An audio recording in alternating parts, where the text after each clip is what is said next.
you know, when I'm not forcing myself to play other decks to just to learn things and just to, you know, get little nuggets of information for casting and so on. Rogue is the deck that I'm defaulting to as well when I actually, you know, care about where my rank is. So I think it's a very well-rounded deck right now, but obviously Mage has not gone anywhere, at least at a high level. You know, I think as a competitive deck, as a very high legend deck, it's still very effective. But I do, you know, the nerfs have brought it in line quite well in terms of some of the lower ranks. But at a top level, in European Grandmasters, where we are the kings of Incanters flow as well, I think it's still perhaps the strongest deck in the format outside of Priest. Yeah, on the other side for Rogue, though, I do think the rise of just everyone running double Cult Neophyte in Rogue, which wasn't the case a little bit earlier on, I think that now that's just accepted. It's made this matchup specifically so much better, right? Because there are those key turns that you pretty much just expect Mage to do one thing and one thing alone at certain mana points, so you can actually make very like insightful choices with this Cult Neophyte. Yeah, I think if you look at 3 of the core matchups right now, particularly in Last Hero Standing competitive format that we have for these 2 weeks, I think 3 of the big matchups that you want to look out for, Mage, Priest, and Demon Hunter, I would add to that as well, because I do think Demon Hunter is very important this time around. Cult Neophyte is so good against all of them. Obviously, Spell Mage explains itself, but Priest even, just the ability to maybe stick 2 or 3 minions on a board by using like Cult Neophyte Shadow Step, for example, in the mid game, and just getting to land 6 or 7 damage with minions because you've blocked out their removal, so nicely plays into that late game, you know, Alexstrasza 10-Woo Wicked Stab combo that you're so often trying to set up against Priest. And then obviously the Demon Hunter, I think just having 2 Cult Neophytes in your deck has almost flipped that matchup on its head completely, to the point where it was, you know, very favored from Demon Hunter to almost being favored for the Rogue at this position. So I think it's a great tech choice, but you just gave a little exhale of breath there, Raven, in mid-rant from me. And I imagine that was about devolving missiles and Octobot on the other side. It was. It's the back and forth of 2 decks that have the best options available to them, right? Of like, okay, Octobot comes down, and it's like Mage decides to answer with a check play of their own with that devolving. So it's just the expected outcome if you're expecting both players to do the best thing possible. So yeah, just a nod there and a bit of a wince there from Bozzzton as he saw it come down. But it's not the end of the world. It's just not quite going to accelerate Bozzdon's plans as much as he would like to do. Kind of is, though. Do you think it's that important? It's so bad to get it to, like, with this hand in particular, like, maybe it's not the end of the world, maybe you just have to postpone it a bit. You know, like Doomsday Cults, whenever it doesn't happen, they just say, oh, actually, it's 3 months from now, you know? Like, maybe or if there's something going on the date they pick, they have to book it in the day before. Yes, exactly. Oh my god, we can make Parks and Rec references. Hey, I was like, I'm sure I've just realised we can do this now. Finally watch. Only up to a certain point. That's true. Yeah, I have to be careful. He is still mid-season. But yeah, but like with the hand specifically that Bozzzton had, if he'd have got the discount there, he explodes so quickly, right? With field contact, he just picked up Shadow Step as well, which hammers the point home even harder.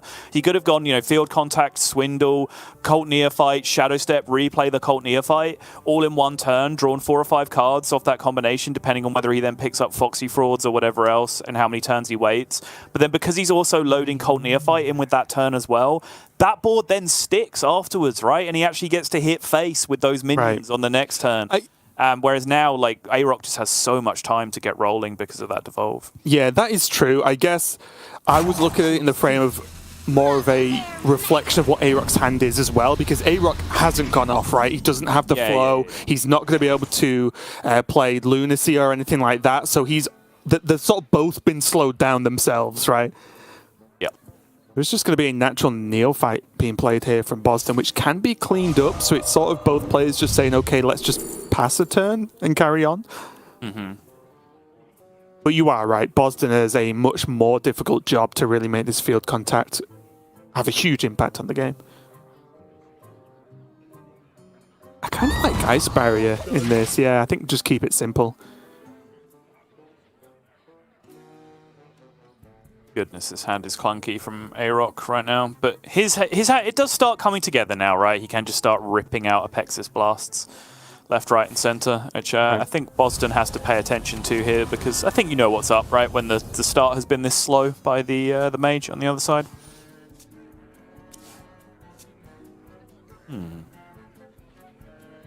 Interesting. Yeah, although there's a lot of other stuff, I think I just like Mankrik here.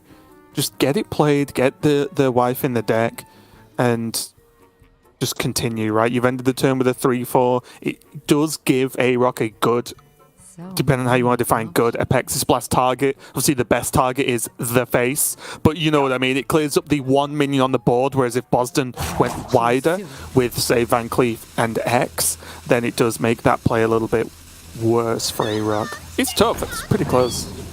Yeah, that was my big concern, right? And I do like your point of like, well, if he Apexis Blast the minion, he doesn't Apexis Blast the face. Like, I do think that's relevant. But because AyRoK doesn't have the big Incanter's Flow start, right, it's not like he's going to be straight burning the face anytime soon. This is one of those hands from AyRoK, one of those starts, that's going to have to pay attention to board control and actually fight a little bit more honestly. With cards like Apexis Blast. So I was going to raise that same like counterpoint when you said I think I just like dropping the Mankrik, is that it's the weakest turn to Apexis Blast overall. And I was just making the point previous to that, right, that you have to know what's up if you're Bozzzton. When you've seen this slow start, you have to be expecting to get Apexis Blasted this turn. And now just looking at AyRoK's hand, like Bozzdon's got some work to do.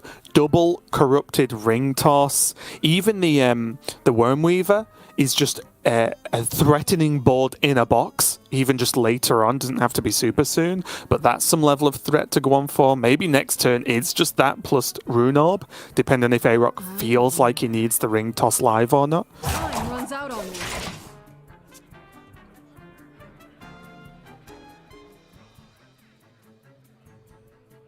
Okay, well with Shadow Step and now Foxy, Bozzdton can go this turn if he wants. He could also, yeah, like half go this turn and Shadow Step the field contact and set up again for the following turn. Okay. If he really wanted to, it's another way of going about it. Yeah, I was wondering if he wanted to potentially like Shadow Step Prize Plunder. Get the Prize Plunder going. Yeah, it's just, there's just a lot of options here, actually. It really is just going to be on how Bozzdton sees the next few turns being played out. Does he care about a 1-8 being on the board? Well, kind of, if he's not Shadow Stepping the field contact. Right. I do think because it was such a low-impact minion on the other side, he does have that option to try and be a little bit greedier here if he wants to. Choose soon. Yeah, this was my instinct. I think he's okay with hand size as well, right? He currently has 9 cards, so he just has to be a little bit careful with, you know, additional 1 thieves or anything on the next turn. Anything that actually generates a card as well as drawing a card, but should be okay by the time the Prize Plunderers then come down as well. You could also as well like do a weird thing and start off not with field contact, right? If he's ever in much trouble, he could just play something else and then go field contact, because field contact's so cheap. AyRoK's now deep in the tank, thinking about, right, can I do everything and Incanter's Flow this turn?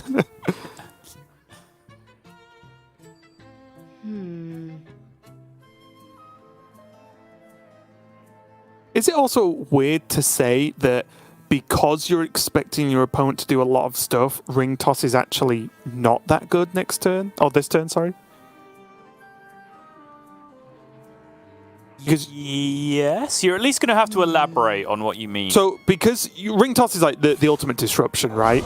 But because you know how many cards Bozzdton has and a Shadow Stepped field contact, well, does it actually even disrupt enough to warrant worth spending 4 mana on this turn when you could do other things? Yeah, I think one of the things to look at is specifically how few Mage secrets you have to deal with to have a powerful field contact turn. Because you can have a monstrous field contact turn, right? Where you draw 1 million cards, you play 2 Prize Plunderers, you clear the board, you put 6 minions in play, completely swing the state of the game without ever casting a spell, which is what most Mage secrets on the other side deal with. So I think from that regard, you know, just making the board as awkward as possible with the Trick Totem and clearing up with the ping made sense just in order to get that Incanter's Flow in, right? Because that's the other factor. He really did want to spend 2 mana on playing Incanter's Flow at some point in the near future this game.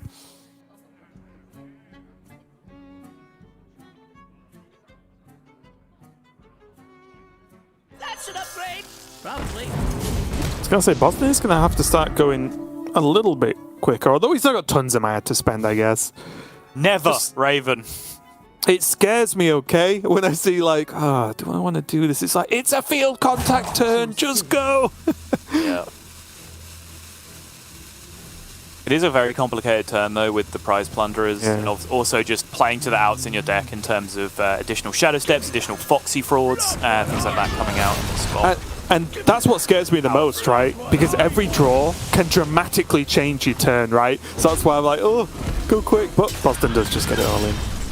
Yeah, nice and clean. If another Shadow Step had been found there, maybe that would send off some alarm bells, but there weren't really premium Shadow Step targets that he was using at that point. I think even if he picked up a Shadow Step there, it likely would have been reserved for Jandis Neophyte or for Tenwu if it was going to allow for particularly broken things to happen. Even potentially Octobot if that was going to allow for particularly broken things to happen later in the game. Yeah, I think Shadow Step would have had to have been the first draw, and then Bozzzton could consider Neophyte, Shadow Step, Neophyte, right? To keep drawing, but do the turn. Right. Now, though, there is another Incanter's Flow for AyRoK, but I don't even know if he particularly needs it right now. Always hungry for more.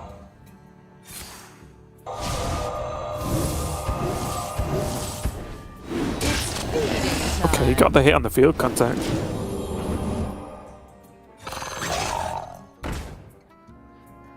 He's in business. Taking him until turn 7. But the Mage has now got set up, which means Bozzzton is going to have to put his foot down this game, because slowly but surely, turn by turn, all that mana cheat hidden in AyRoK's deck is going to turn the tides in this game. So Bozzzton does have the advantage right now in a multitude of ways. He has to find a way to press that advantage, and he's some way off doing that, to be honest. I would have already Octobotted Brain Freeze by now, because look at what he's reducing. Alex, Tenwu, 2 Wicked Stabs, and a Runed Orb. Like, that is insane. Is AyRoK just dead next turn? That's my question. There's only 8 mana next turn, so that's Alex Straza, and then he's out. So no, not quite next turn, Raven, but... Are you sure?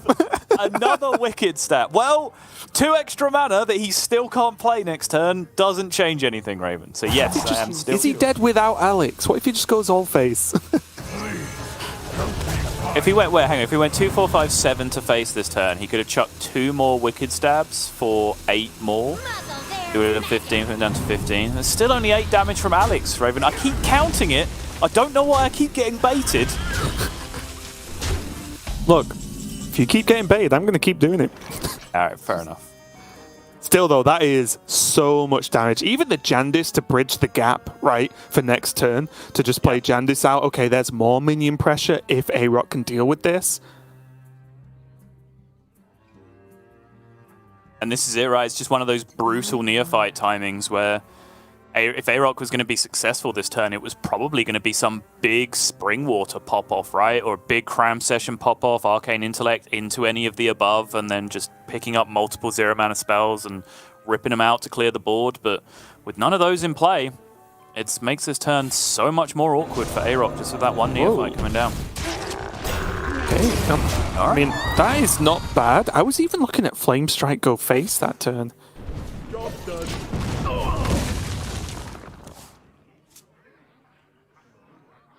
Mainly to just push extra damage, because I think with that level of reduction you saw from Octobot, you can't be confident you're going to win the late game, right? So I did just wonder whether, like, Flame Strike, go face for 3, next turn could be Ring Toss Apexis or Mask, depending on what happens, and then so on, so on. I was just waiting to see if there was a reaction here, because my counterpoint to what you were saying is that I think he might be preserving Flame Strike for the Jandis and like really feel that threat potentially coming down, because there's, again, like we can see the discounted hand is primarily focused on just straight up burn, but AyRoK can't see that. One of the other things a discounted hand can quite often throw at you is just like Jandis, Tenwu, Jandis in the same turn, right? And then you're just never answering that board in your turn. Yeah. Flame Strike does interact with that pretty well in general, and it might just end up as exactly the spot. But, I wasn't really thinking about the bounce Jandis, because I was under the assumption that Mask could get the job done for 5 mana next turn. But you are right. If there's a bounce, then yes, you need to. You're in trouble at that point. Yeah. And obviously we can see that Bozzzton really isn't engaging with that plan at all because he just has so much straight-up burst damage with the Alexstrasza Tenwu, but AyRoK doesn't have that information, right? So I think it's a very reasonable thing for him to be afraid of.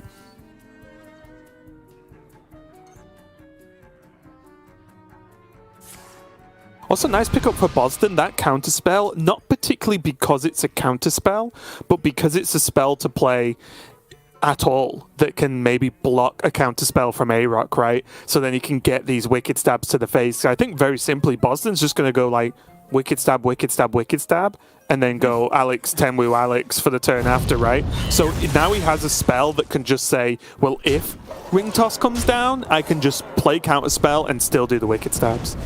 Yep. He's already hovering him, what a god.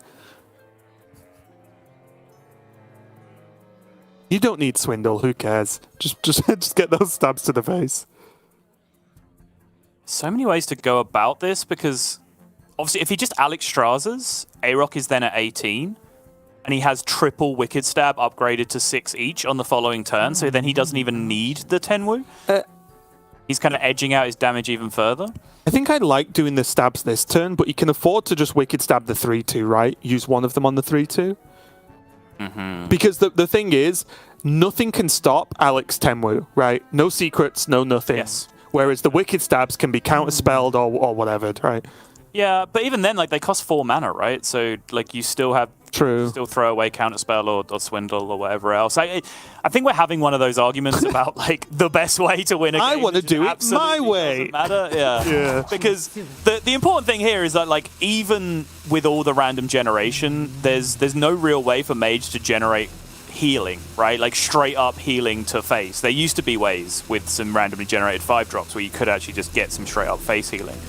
I just don't think it matters. Like if you just deal 26 damage over the course of 2 turns without attacking face, you win the game. Like it's that simple at this point. I think for me the Wicked Stabs give more sort of psychological effect to your opponent, right? What do you do when your opponent just Wicked Stabs you 3 times to the face and ignores the board? Okay, but let me just to finish the point. My actual big reason for why I like this way first is that it also puts 8 health in play, right? Sure. Like this way, you're resisting counter lethal from like Mask coming back the other way and clearing you up. You'd need like Brain Freeze, Combustion, Mask, and another burn spell, probably all being double discounted on AyRoK's side to get the job done. Whereas, you know, just leaving the board empty and just throwing the burn spells, you then open yourself up to counter lethal. That way lets you drop the counter spell in the same turn, which then obviously AyRoK has to additionally play around. Right. So I think it's a little bit closer, but I do think putting all this extra health in play is a big deal. I mean, it did help, right? If we hadn't, there would have been a 1-cost spell to counterspell, and then go Mask into Fireball, right, this turn. So it did actually keep Bozzzton alive. Still less cool, but I suppose if it works. And now AyRoK setting up for the final burst, but it's actually going to be coming from Bozzzton. As all the spells in the world to test these secrets, and just blast past a counterspell. Here! Counterspell to break the counterspell, and we'll see AyRoK's reaction here as to whether he's got any kind of read on this third Wicked Stab, because I think he'd be well within his rights to feel comfortable in the spot that he's in. The first 2 come down, and then the third one goes face as well. There we go. It is! AyRoK! If you pause the tape, you can see the exact moment where his heart broke, and that is an absolutely devastating loss for AyRoK to have picked up there. Very nicely done in the end for Bozzzton. I think, you know, even though we debated it hotly, I think we are both in the end in agreement with the way he played that out with the Alexstrasza at the end, dodging the Mask coming down. But obviously the fact that he picked up the third Wicked Stab gave him the freedom to do that. Otherwise, he has to play it the other riskier way around, right? By then milking out the extra Tenwu damage as well. And that would have left him vulnerable to the Mask coming down and getting the counter-lethal on the following turn. So I think it actually ended up being a very, very big deal. Yeah, and AyRoK, again, when you play a game to 10 mana and don't really have the ring toss that you have 2 of corrupted for most of the game played, you know something's feeling kind of bad, right? Because having those 2 ring toss stuck in hand for so long, they did come down on the final turn of the game, of course, but just really slowed everything down, because if there's not time to play a ring toss to disrupt your opponent, then you're either very winning, which AyRoK wasn't, or then you're having to answer your opponent in other ways, and it feels way, way less good, because you can never get ahead. But that is just going to be our first game of this series, and it does look like AyRoK is jumping over now to his Paladin, which is going to be a Libram Paladin that, at a glance, I'm pretty sure this is correct, is completely secretless, is the words I'm going to say here. So it does make sense there, but there is that Acidic Swamp Ooze in there, the double Penflinger, and what do you actually think of just raw Libram Paladin at this point in the meta, Sottle? So I played it a little bit over the past week because it caught me by surprise last week in Last Hero Standing. And I know we had the conversation, you said to me, like, no, I mean, I've seen a few people tweeting that they're doing pretty well with it. So I checked it out, and it feels very familiar. I jammed a lot of Libram Paladin very early on in the meta, actually both secret and non-secret version, even back when Sword was 3 charges before it got nerfed the original time. I was trying out the secretless version just because of that ability to still fit in brooms and so on in the deck. Of course, Penflinger was still providing the teeth in the deck for being able to deal game-ending damage when you needed it to, and it was extremely effective back then. I think it still is. I think it's kind of a slept-on deck. And we saw Viper, for example, doing very well with it in the European region last time around, making it all the way to the final, which was very strong overall. So well done to the players who have identified this. I think it does have a little spot in Last Hero Standing. Primarily, I think if players are going to run Mage and not put Deck of Lunacy in their deck, then I think this Paladin does have a lot of game against that as well, with just Deliverance of Hope coming down to be able to wall out. So I think it has a nice little spot in the Last Hero Standing metagame for potential counter queues.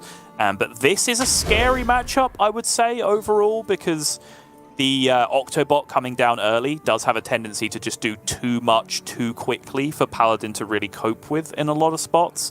But I think on average, just the ability to do kind of a similar thing to what Rush Warrior did, right? Where you put way too many mid-rangey, chunky threats into play at once that the Rogue can't often deal with it. But, oh my goodness, that is not the hand from Bozzdton, Raven.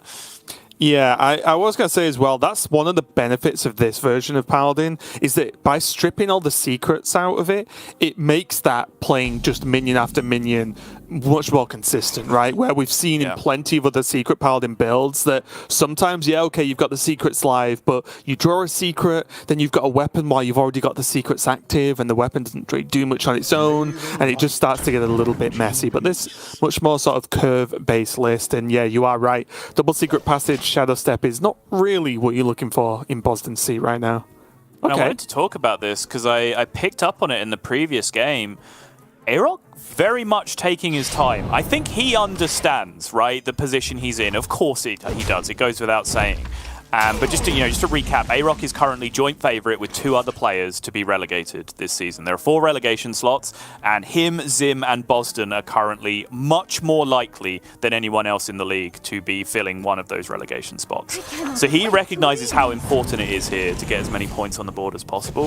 I think we could see, even going back into the Mage game, right, things that look like even very inconsequential decisions, like whether to attack into a 1-Thief with his Rusted Raider for 1 damage. He was taking a lot of time to consider. And now you see him just pausing, almost amnesiac at DreamHack style, pausing after every single turn to write down all the relevant information that he can think of on that turn on a little pad of paper in front of him. Clearly taking this very, very seriously and understanding that he needs to do everything he can that might squeeze him out an extra fraction of a percentage of win rate. Yeah, it's a tricky situation as well, because at least speaking from personal experience, when I've tried that approach, which I wasn't used to at the time, it felt like it threw me off more. Do you know what I mean? Because it's like, I don't normally play like this, but now this deems the correct thing to play.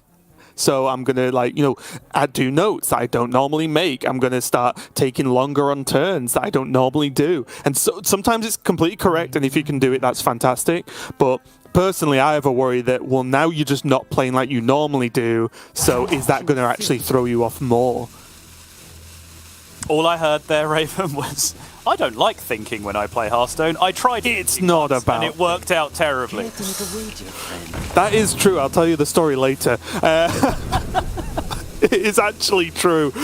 Most importantly, though, Bozzzton just keeping up with AyRoK to an extent, trying to make the best of this not very good hand, but he is getting to those points where he can just play field contact Shadow Step and then go in the next few turns or so. Right, yeah. AyRoK gives the nod, clearly happy with this first day of school draw, and why wouldn't he be? Also has a pretty solid hand for that carriel over the coming turns as well. Wow, Voodoo Doctor coming in super clutch here, being able to juice back up the Aldor. Yeah, it's one of the nice things of having that carriel. Even earlier on, the fact that he could have potentially coined it into a Octobot as well to actually kill it cleanly is one of the huge benefits you have of running that. I really like this. You are right. Like, jokes aside, obviously breaking out of your normal playstyle can be to your detriment sometimes, and I do totally support that point of view. But I just love how seriously AyRoK is taking this. Like, even then, right, I think you very clearly saw him just catch himself, where he played his turn, he saw the really good thing with the Voodoo Doctor, and then he was like, okay, Warpatinger. And then he picked up Warpatinger, and then went, no, I haven't thought about Infectious Spalling yet this turn. So he put the card back down, he stopped, and he thought about Infectious Spalling. Just, caught himself for 5 seconds just to consider it, and then ended up back on the original line of play. But I'm liking what I'm seeing so far here from AyRoK, even though he is 0-1 down in the series. Just got to keep an eye on that combustion positioning. That's the real tell. I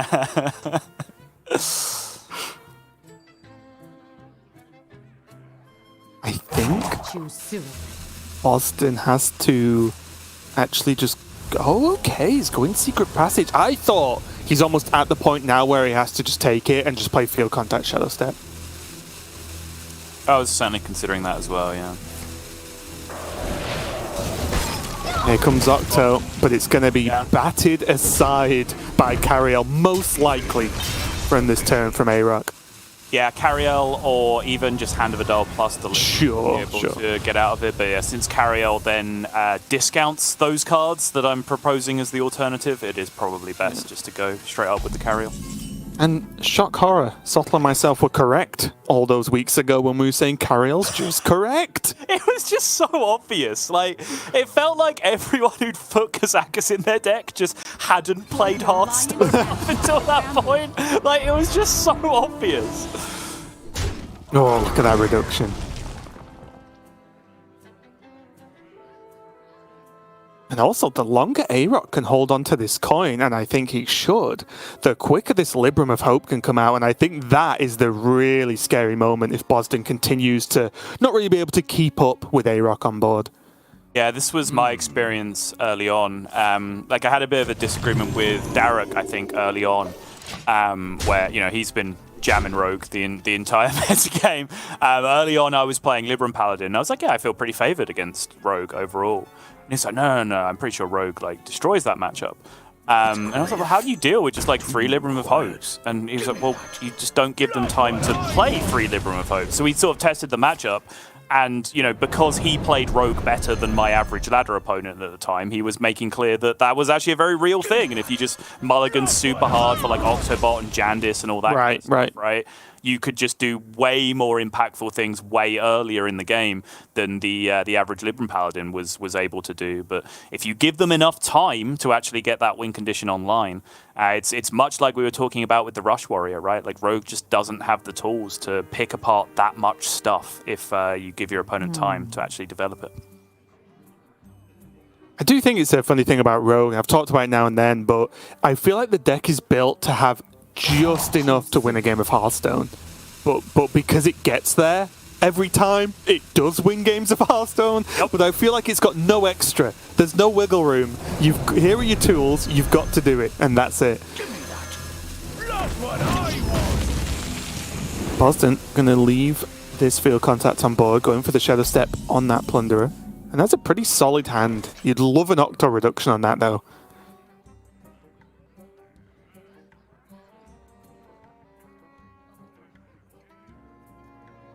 AyRoK just needs to buy one more turn, and maybe this could be some kind of minion with Libram Broom turn, but the Libram's not being 0 is a little bit rough.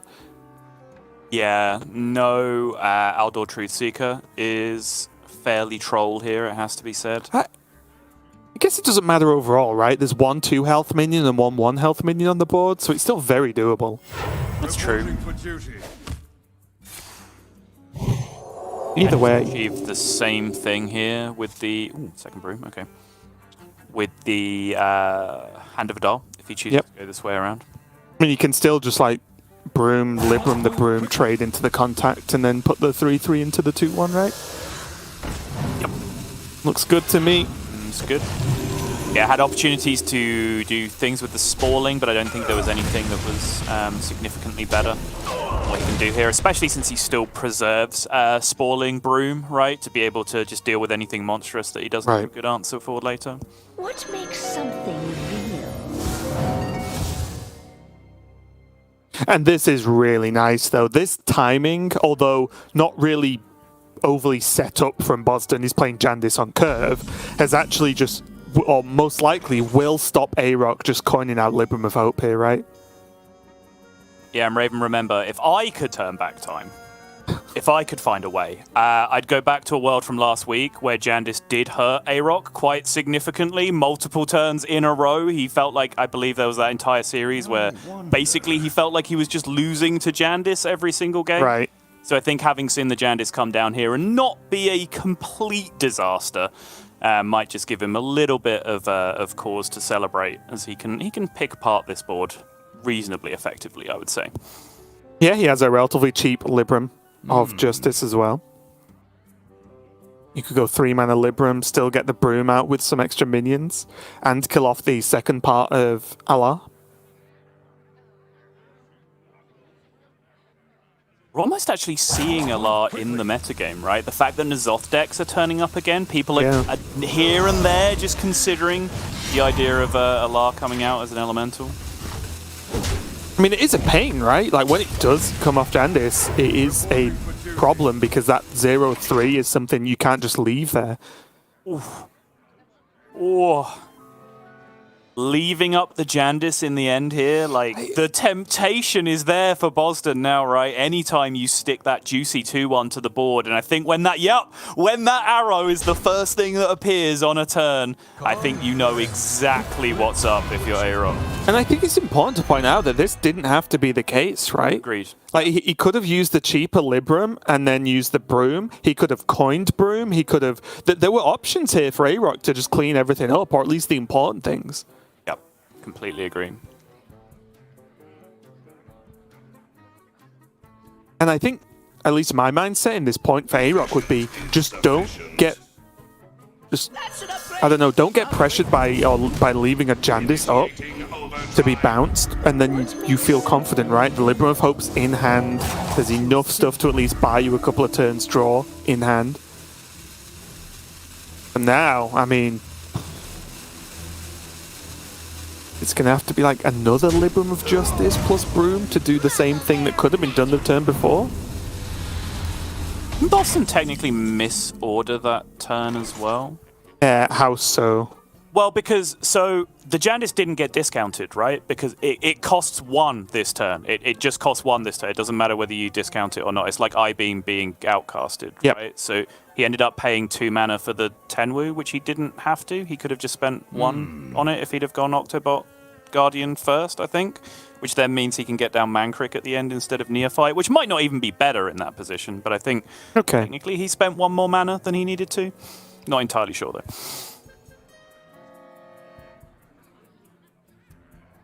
He did spend all of his mana, though, so something was He did, right. yeah. Yeah, well done. Oh, and now I just...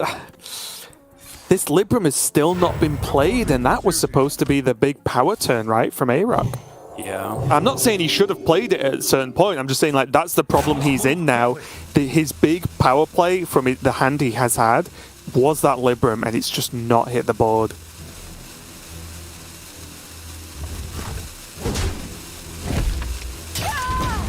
AyRoK going, not again. Straight away, it's like, I'm not dealing with this one more time this game. It's that life coach story again, right? Kill the Nozdormu, first things first, then we'll move on. Yeah, just misery for AyRoK. Obviously, I brought it up, how he felt like he was being tortured by Jandice in the previous week. And, you know, he kind of had some agency in this situation where he did leave the Jandice up to have the opportunity to be stepped or 10-wooed, and he did get hit pretty hard by it in the end. I wonder. Is Bozzzton just triple counting this? Because Alex is just lethal, right? I haven't counted it myself, but I'll believe you. Yeah, I'm pretty sure he was just sat checking over everything. Yeah. Yeah, there you go. I think he was just going, this is definitely lethal before I lock this in. Because he is in a position where he could have continued that game if he played defensively, right? So, fair enough, and Bozzzton takes another win. And I'm starting to, I guess, have a pretty solid understanding of what AyRoK's least favorite card is going to be. He's just drinking water out of a, like, washed-out milk bottle. What a hipster. Maybe. It's just that guy do? Just what the cool kids do nowadays, so we're not in touch with it anymore. We're too old. Yeah. Or jam jars, right? Gotta get a preserved jar to drink out of instead. Yeah. Here though, it was just it looks so good for AyRoK, but it was just the Jandice turn, right? That really just put the brakes on for him and basically didn't let him play Libram of Hope. But I do think that not killing it off when he could have done pretty easily was his downfall in this game. Yeah, obviously, I think there's upsides to preserving the broom, of course. But you know, I do think this is something that I'm like guilty of as a player sometimes as well, right? It's just like I'll put myself in the position where the unlucky thing can happen, so I can complain about how unlucky I am after the fact as well, right? You kind of get into that self-defeating philosophy where it's almost the fallacy of like, well, he has it every time, right? This has to be the one game where they just don't have the Shadow Step or the Tenwu, right? Like, it has to be my time, finally. That's not how it works. It's not how it works at all. And you don't necessarily, like, you know, evaluate critically about whether it's you know, statistically the right play or not. But regardless, AyRoK now has got to take this series down to a mirror match, first and foremost, as he brings out the Miracle Rogue against Bozzzton's Miracle Rogue on the other side.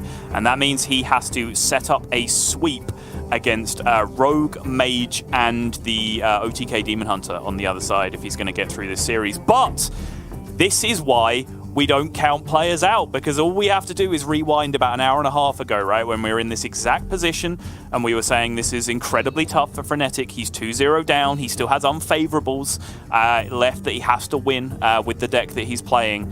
But if you went away, if you put the kettle on, made a cup of tea, or boiled the jug, as I believe it is in Australia, just to miss that series, then you missed a great comeback, because Fnatic was able to bring it all the way back. So you don't count these players out in this position, because they all have the ability to put together reverse sweeps, and particularly I think a deck like Rogue has the ability to reverse sweep just about anything in the metagame right now, because as you described, it has exactly the number of tools it needs to win every matchup. It's just, you know, sometimes it doesn't all come together, but with a bit of player skill and with a bit of finessing, you can really pilot Rogue to be able to win any individual matchup. Okay, well, already diving into this game, I have questions. All the Rogue brains of the world unite. What do you think about AyRoK's snap-keeping Kazakus? I'll confess, I am not a Rogue specialist, but that looks a little bit strange to me. Really? No, I think Kazakus is that a thing? one of the best. I think Kazakus is one of the best cards in the matchups, yeah, and I think it's one of the best cards in a lot of matchups. I totally understand the temptation to just be like, well, maybe I keep it on coin, but not on the play. But I think if you check stats as well, it supports that even on the play, Kazakus is very, very high up there in terms of win rates. Okay, interesting, because it doesn't look obvious, right, on the surface. No, I agree as a card, right? Yeah. When you've got Field Contact, Octo as options to mulligan into, keeping a Kazakus that might not even give you what you want it to give you does not seem like an obvious keep, but very interesting that not only AyRoK went for it, but it is just agreed upon that it's a pretty powerful card. AyRoK here using the Brain Freeze to proc the Swindle. We saw this in a previous game in APAC, I think. I think it was Alatemu who was like very confused for a second about why his opponent had daggered up and then not killed his 1-1. And then the wave of realization washed over him on the following turn as he saw what was going to happen. But AyRoK smartly as well following that up by saying, okay, we'll take the discount as well. And now you will start to see, Raven, why opening hand Kazakus can just be so devastating. Oh, like... Genuinely, my heart bleeds at that reaction from AyRoK as well because, you know, I've set it up as best I can of like he knew how important this was, and I think obviously I don't know the kid super well, but clearly he's come prepared, right? And that's the point I've tried to make is like he's thrown everything this week into trying to make it as big as possible to avoid relegation. He's clearly come prepared. I think he's slowed down. I think he's trying to consider every last moment and trying to find those percentages. Well, and right now, it just feels like it's being snatched away from him. Well, I even started off the series before we got into a game, just saying how good I thought his pre-spring was. Even if you expect it to be banned a lot of the time, the build he's chosen is fantastic. It makes perfect sense. And now I think AyRoK's just saying, look, Jandis, I've seen what you're capable of. This time... do it on this side of the board and not the other one. Is he even going to have time? Because it's just the perfect golem on the other side as well.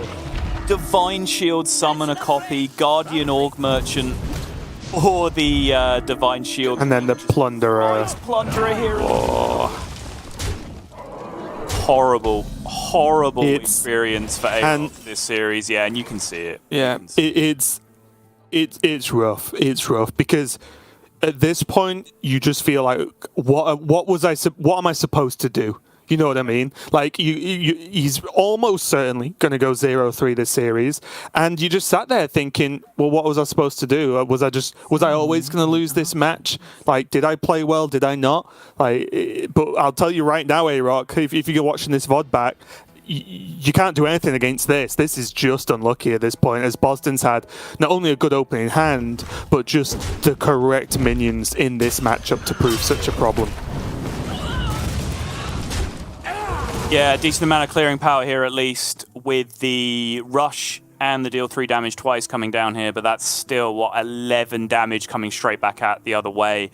Bozzzton even has Shadow Step here to keep dominating, can just trade over, restock the board with 5/5 Divine Shields, push damage with the other 5/5, be setting up even for Wicked Stab lethal on the following turn.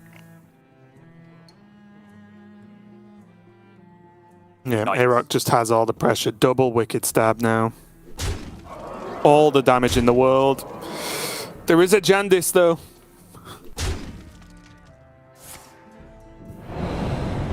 I think even with the second Wicked Stab picked up, Bozzzton just not even caring about the minion left on board, just going for max damage and dropping. I can clear it, yeah. As well with the Shadow Step. And now putting AyRoK down to 10, has 9 damage built up, even with Wicked Stabs on the following side, and you can see just, I mean, the story tells itself at this point. The contrast in emotions between the two players in this spot is brutal to watch, honestly. It's tough, and like I said, it's just not how you want. If there's going to be a last game of the series and you're going to lose it, it of course feels terrible for AyRoK, but also such a one-sided game, right? Like, what was he supposed to do this game? It's just been... But Bozzzton's just had everything to push, and there's just nothing he can do about it, and I don't know, like you said, tough to watch, but AyRoK's just staring at the hand, looking for a way out, and I think even the best Jandis possible would not be enough. Yeah, I can't think of it. I can't think of the... Never mind the 2 Wicked Stabs in hand, right? Just the board. I don't know what Jandis would even stop this board winning the game. And there's the wave from AyRoK. There's the concede. It's a 3-0 loss for him there, and a really rough one. You can see how much AyRoK cares, right? And I think that's been true all season. Just watched him on camera when we have. But a congratulations to Bozzzton, a player who was also looking maybe not great at the start of the season, but has had a good few weeks and started to really rack in those points. Yeah, and, you know, obviously very difficult to watch at the end there for AyRoK. But we called this out... I remember calling this out last year, right, where I was saying Do I think AyRoK is like one of the best players in Europe? No, I don't. But he cares so much about Hearthstone, and that was evident even last season. Yeah.